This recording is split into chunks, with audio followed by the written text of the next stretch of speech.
Do you know how long a succulent arrangement can last?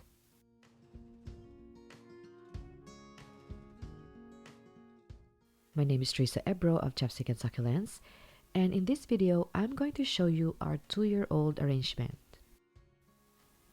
Yes, succulent arrangements can last for years, depending on the kind of soil you use, where you plant them, what plants you combined, and the perfect location they love. Of course, it also depends on how you take care of them, especially how you water. Do you know that succulent plants, when well established, require minimal care? They become more resilient and tolerant of drought. It is giving these plants too much water that causes a lot of problems and failure. My friend Dinah and I created this arrangement for Christmas 2 years ago. Some of you might have seen how this was put together because we showed this on our YouTube video. We used this antique Victorian buggy as a planter, and we did not drill a hole because the lining allows water to seep through. This buggy was being sold online for more than $100, but we got this only at $20 in one of the estate sale we visited. With succulent arrangements, you do not need to buy new or expensive planters. You can always repurpose some items that you are not using at home. Take a look at these repurposed items used by Hazelyn Guerrero of Guerrero Farms in the Philippines.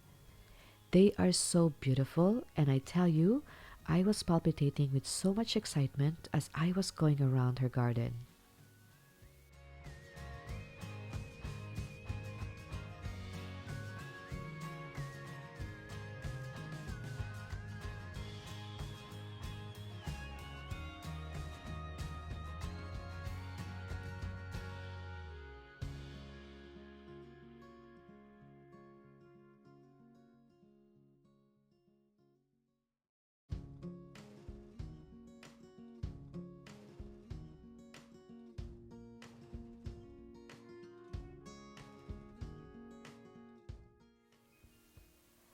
When you use items not intended for planting as planters, it makes your project more unique, something unusual.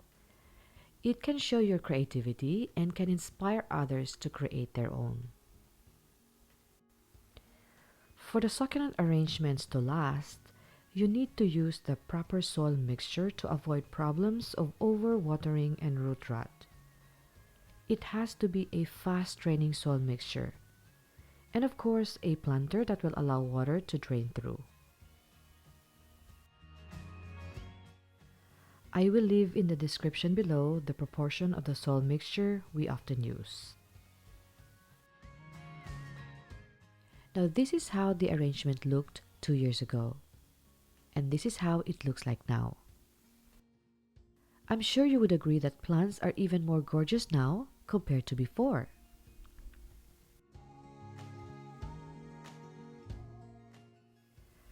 Succulent plants can become colorful without damaging them by slowly transitioning them to full sun and allowing them enough time to adjust. Contrary to other people's misconceptions about growing colorful succulents, that the plants are exposed to some degree of cruelty or harshness to become colorful, these plants don't show any signs of suffering at all. In fact, they look more radiant and happy.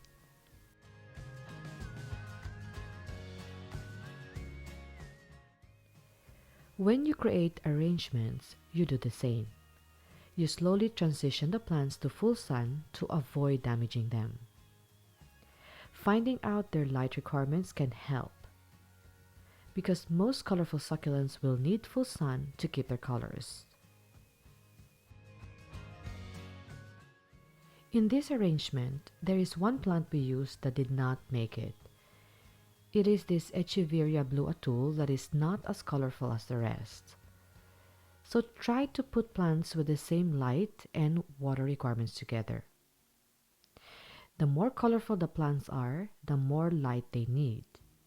And those plum succulent plants, especially those belonging to the Crassulaceae family, can go more extended periods of drought.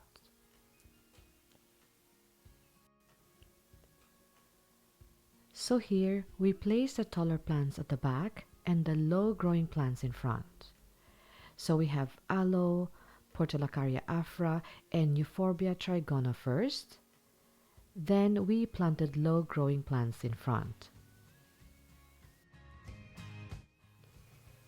Paying attention to the size of the plant and how big it can grow will also give you an idea of where to place them. Some plants that will remain small can be overpowered by those that can grow big as they mature. They will still continue to live, but they will become insignificant in an arrangement.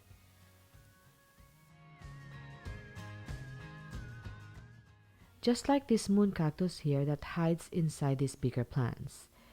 Its beauty is no longer appreciated.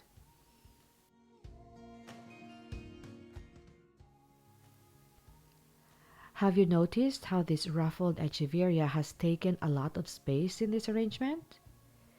It is not only because this plant can grow big, but it is also because it has enough space to expand.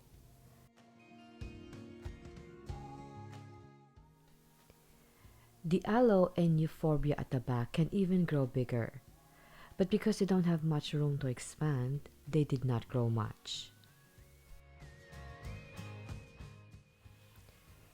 So another lesson here is that when succulents are planted close together, they do not grow as fast compared to those planted on the ground or planted on their own in bigger pots.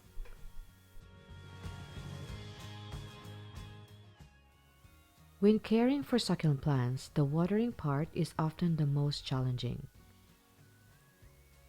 This is where a lot of people differ, and this is where a lot of beginners fail. This is how I water my plants. Because I have a lot of them, I use hose when I water. It's hard for me to avoid watering the rosette, so to avoid damaging them, I water in the morning when the sunlight is not yet strong. If you follow the basic tips of using fast draining soil mixture, using planters with drainage holes, and watering only when the soil is dry, and yet could not figure out how to keep your succulents alive, then maybe it's time to dig a little bit deeper and understand what's so unique about these succulent plants, what they love and what they hate.